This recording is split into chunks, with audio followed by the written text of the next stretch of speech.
Gente, vamos conversar sobre um assunto muito importante aqui no Tribuna Independente. Eu recebo agora a doutora Miriam Taque, advogada, falando sobre as perdas da poupança dos planos econômicos. Tudo bem, Boa noite, doutora? Fábio. Seja muito Prazer. bem-vinda aqui ao nosso Tribuna Obrigada. Independente, viu? Olha, a senhora perdeu dinheiro também lá? Não foi naquela época, né? Não, né? Naquela época ainda não investi em poupança. Muito bem. Vamos Mas lá. eu vi muitas pessoas que até se desesperaram quando Sim. sofreram... Tiveram até suicídios, na verdade, porque Não é? poupança na época era investimento, né? Então as pessoas investiam muito mais em poupança do que em imóveis, outro tipo de aplicação financeira. Pois é. E quem que pode aderir nesse acordo? Primeiro, esse acordo saiu quando? Esse acordo, na verdade, os murmúrios começaram ano passado, por volta de setembro, outubro, e finalizou-se aí uma reunião com a FEBRAP em novembro, da qual eu participei. E quando foi em dezembro, na verdade, o STF acabou por homologar esse acordo que os bancos propuseram, com a tentativa de acabar de uma vez por todas com os processos na Justiça, que se estendem já há mais de 26 anos. Quer dizer, 26 anos que as pessoas tentam reaver o dinheiro que ficou perdido daquela época. Isso, é porque o judiciário não reconhecia, na verdade, lá nos primórdios, né, quando começaram a discutir, a judicializar a coisa, o judiciário não reconhecia, não conhecia a matéria e acabou, por fim, extinguindo diversos processos nesse sentido. De 2007 para cá é que o judiciário começou a reconhecer e pacificar o entendimento quanto ao direito do poupador. Certo. Aí, no caso, foi feito esse acordo. Quem que pode aderir a esse acordo? Vamos lá. Quem pode aderir ao acordo? Todos aqueles poupadores ou sucessores que ajuizaram os processos, seja pelo rito ordinário até a prescrição vintenária, que foi em 2008, 31 de dezembro, ou até permitiu-se fevereiro de 2009, e aqueles que propuseram as ações com base nas ações civis públicas do IDEC, da APADECO.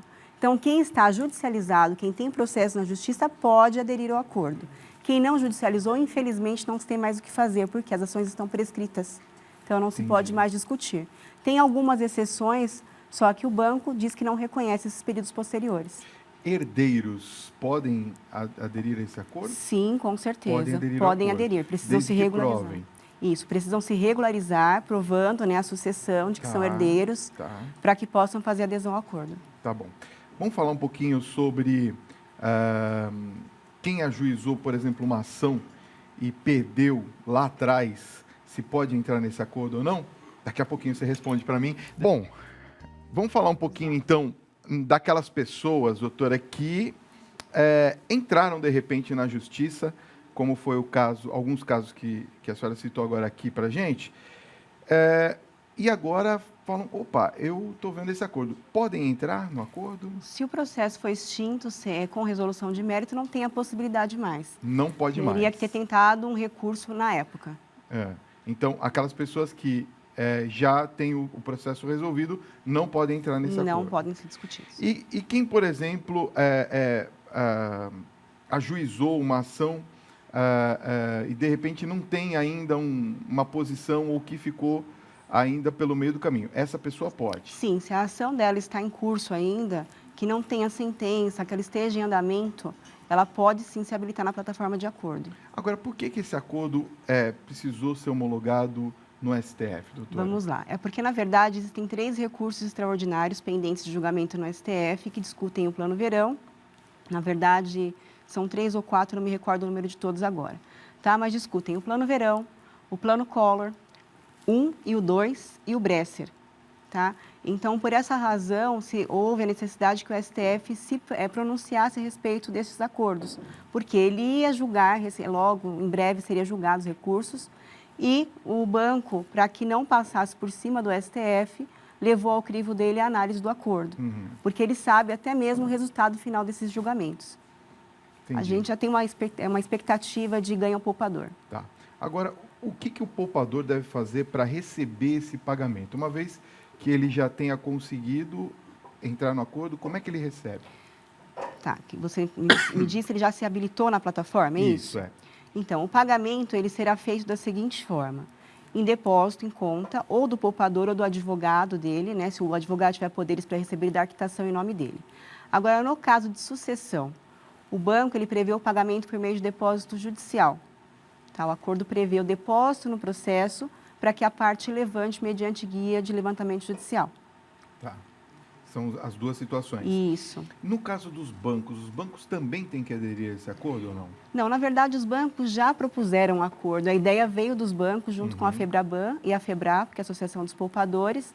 Então, eles já venderam a ideia do acordo. Eles não precisam se habilitar. Existem alguns bancos que não estão habilitados nesse acordo. Tá. Agora, e no caso daqueles bancos, porque nós estamos falando de uma ação que abrange um tempo longo, Sim. não é? E aqueles bancos que já fecharam, por exemplo? A pessoa tinha uma poupança num desses bancos que já não existem mais. Vamos dar o exemplo do HSBC que o Bradesco comprou, né? Na verdade, quem responde hoje pelos processos é o Banco Bradesco. Tá. Então, se houver habilitação, havendo aprovação da documentação, quem responderá é o Bradesco. Da mesma forma, a nossa Caixa, Banco do Brasil. Acho que tem Banco Santos também fechou, não? Sim, tiveram uma diversidade de sucessões de bancos. E aí, como é que essas pessoas sabem, por exemplo, para quem foi o banco? Na verdade, a orientação correta é que ela fale com o advogado dela, porque Tá. o advogado vai saber quem é o banco que sucedeu ao banco fechado. Ok. Agora, o acordo é obrigatório? Não, o acordo é facultativo. Tá? O poupador ele tem a opção de escolher pelo acordo ou aguardar o curso normal do processo. Tá. E qual que é o prazo para que as pessoas possam aderir a esse acordo? Vamos lá. O prazo da adesão ao acordo, ela iniciou agora em maio de 2018, com as pessoas com mais de 90 anos, e ela se estende até dezembro de 2019. Tá? Na verdade, o acordo ele tem um período de 2 anos, é que a plataforma demorou um pouco para ser liberada. Tá. Então, o poupador ele tem até dezembro de 2019 para pensar se ele vai aderir ao acordo ou não. Tá. No caso, a gente percebe que esse acordo ele demorou muito para ser formalizado. Nesse acordo, foram pensadas, por exemplo, as perdas todas que essas pessoas tiveram durante esses anos todos? Sinceramente, o acordo ele não compensa todo esse período, não corrige todo esse período. Tá. Tem que se observar com cautela a adesão ao acordo. Uhum. E aí, no caso, tem que ter um advogado que saiba fazer essas contas ou não? Posso te passar mais ou menos um exemplo de valores para que os poupadores tenham uma ideia, uma margem, né, do que é o acordo que ele teria para receber num processo. Vamos supor que o poupador tenha um saldo na época, lá em 89, que é o plano verão, de 2.000 cruzados novos. Convertendo hoje, se a gente fosse discutir isso no processo, ele teria em torno de 61, 62 mil reais a receber. No acordo, qual que é a proposta do banco? Pegar esses 2.000 cruzados da época, multiplicar pelo índice de 4,09818 e ultrapassado o valor de 5.000, vai se aplicar um deságio de 8%. Passou-se de 10.000, 14%. E acima disso, de 10 a 20, acima de 20, na verdade, 19%. Então, esse poupador que lá no processo teria em torno de 62 mil para receber, hoje, no acordo, o banco vai fazer uma proposta para ele em torno de 7 a 8 mil reais. Nossa. É uma discrepância. É realmente complicado. Até o Tiago está falando aqui no meu ouvido, o nosso diretor, é prejuízo, e é prejuízo mesmo. Sim, é prejuízo. Infelizmente, não se deixou bem claro a forma da notícia que passou na televisão. A mídia divulgou, mas não esclareceu muito bem como funciona o acordo. Como funciona o acordo, né? Por isso, a não obrigatoriedade do acordo, para que a pessoa tenha a possibilidade de pensar o que é viável para ela. Tem pessoas que estão com 95 anos, 96 anos, já não acreditam mais no judiciário. Tá? Mas eu falo, acreditem, porque os poupadores já estão com a causa ganha no judiciário. O acordo veio de uma forma que o banco reconheceu a nível nacional a dívida. Então, supõe-se que ele vai pagar de uma forma ou outra. Tá. Agora, vamos supor, eu entrei no acordo, qual que seria o prazo limite para que eu recebesse esse dinheiro? Supondo que tivesse tudo certinho hoje. Vamos lá.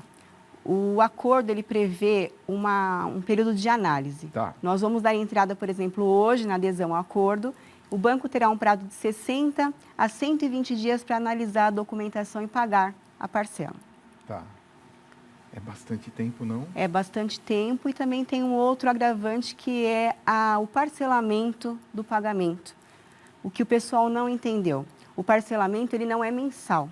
Por exemplo, a pessoa tem 50 mil reais para receber. Tá. O banco vai pagar 5 mil, uma parcela de 5 mil, e a cada 6 meses ele vai pagar o restante do valor, que ele tem um período até 3 anos para quitar. Espera lá, deixa eu ver se eu entendi, que agora eu fiquei confuso aqui. Ele vai pagar mais 5 mil, vamos supor que essas parcelas próximas sejam de 5 mil também. Ele vai pagar 5 mil até completar os 50 sem reajuste?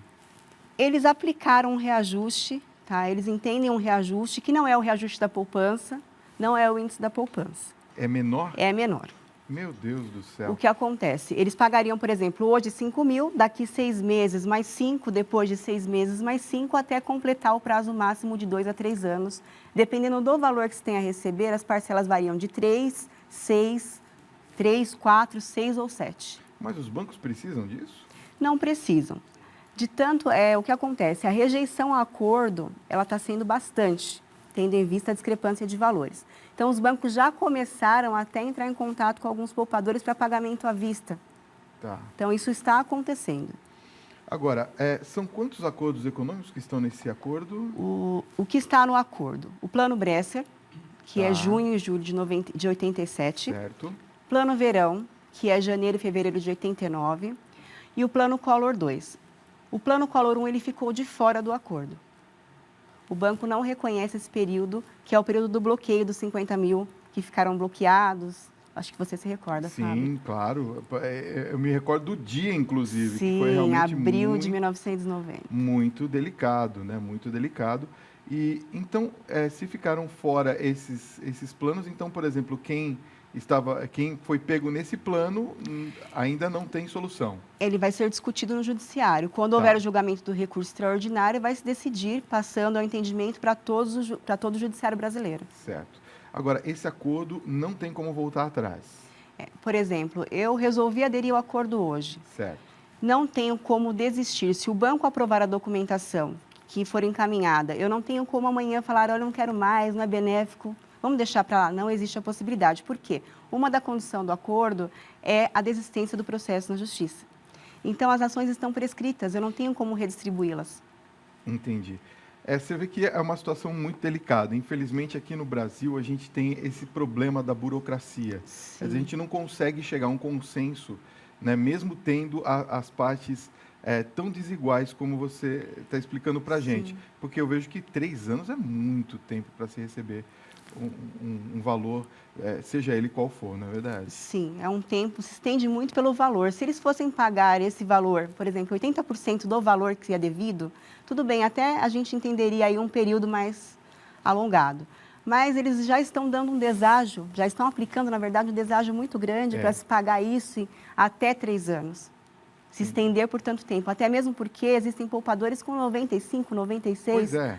A expectativa de vida desse poupador. Então, ele já não acredita mais que vai receber. Aí, no caso, não há menor possibilidade de, nesse acordo, citar esse caso, por exemplo, e se pedir esse pagamento à vista? Então, os bancos já estão propondo essa... Fora do acordo. Até mesmo dentro do acordo, mas eles não estão... No termo do acordo não consta pagamento à vista, Fábio. Tá, entendi. Como eles verificaram que a rejeição foi bastante, no sentido de que da discrepância de valores, eles já estão contatando alguns clientes, inclusive Itaú, Banco Bradesco, até mesmo correntistas até hoje, para que façam a adesão ao acordo e recebam à vista. Okay. Existe esta possibilidade, mas no acordo não foi previsto. Olha só, boa noite, Fábio. Eu sou César de Marília, São Paulo. Eu tenho uma ação, doutora, no plano Collor 1. Já ganho em primeira instância. Como fica o meu caso? O seu caso, boa noite, desculpa. O seu caso ele ainda vai persistir no judiciário até o julgamento do recurso extraordinário. Por quê? O banco ele não abarcou este plano econômico na minuta de acordo. Olha só, boa noite, Fábio e doutora Miriam. Meu nome é Daniel, sou de Carpina, em Pernambuco. Olha só. Boa noite. Meu pai recebeu um prêmio na loteria em 1987, justamente na época do plano Bresser. Procurei a Caixa Econômica e lá me informaram que nem conta ele poderia ter para receber o prêmio. Como que eu faço para retirar esse valor? Há possibilidade? Olha que situação, hein? Tá, ele ganhou um prêmio, né, na loteria, isso lá em 87. Isso, em 87. Dificilmente esse valor vai estar disponível, porque já ocorreu a prescrição há muito tempo. Estamos falando aí já de mais de 27 anos. Uma última pergunta aqui, o Gilberto de Piracicaba, São Paulo. Um abraço carinhoso ao povo de Piracicaba. Boa noite, Fábio e doutora Miriam. Como fica o caso de quem entrou em juízo em ação coletiva anteriormente? Um juiz substituto discordou da ação que foi extinta e desapareceu do cadastro judicial do cliente no fórum. Olha que loucura isso. Vamos lá.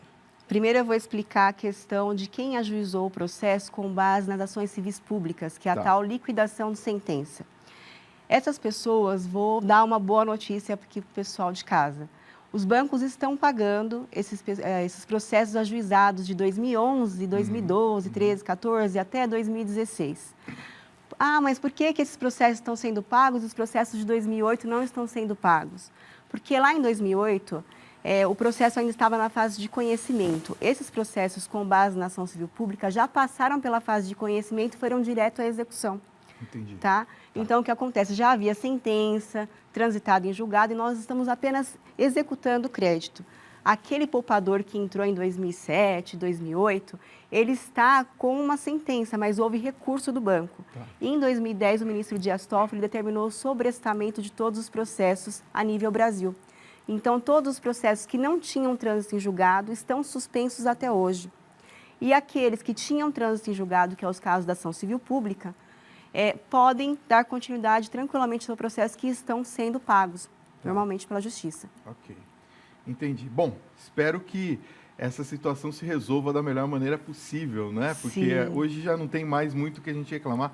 Passou tanto tempo, né? Verdade. Esperamos que as pessoas não sejam mais prejudicadas, né? Verdade. A gente fica até feliz, nós advogados que militamos aí nessa área, ficamos até felizes com a notícia de acordo, porque significa dizer que os bancos reconheceram a obrigação. A obrigação. Apenas não querem pagar o que é devido, mas já reconhecem, já é um bom caminho para que esse processo ele chegue ao fim o quanto antes. Justamente os bancos que nós temos aí, tantos milhares e milhões, né, de reais de lucro, né? Não custa nada a gente... E a gente, como foi a história do banco antes de anunciar o acordo, né? O banco vai quebrar, são bilhões, etc. O banco já provisionou esses valores. Sim. Inclusive, nas ações civis públicas, esses valores estão depositados desde 2011, na grande maioria. Quero passar os contatos da doutora. Olha, o site é www.otaquesantos.com.br. Quero que você copie como está aqui no vídeo. Bate uma fotinho, né? Depois você acessa os sites, tá? Tem um outro site, otaquesantos.jur.adv.br e o Facebook Otaque e Santos Sociedade de Advogados.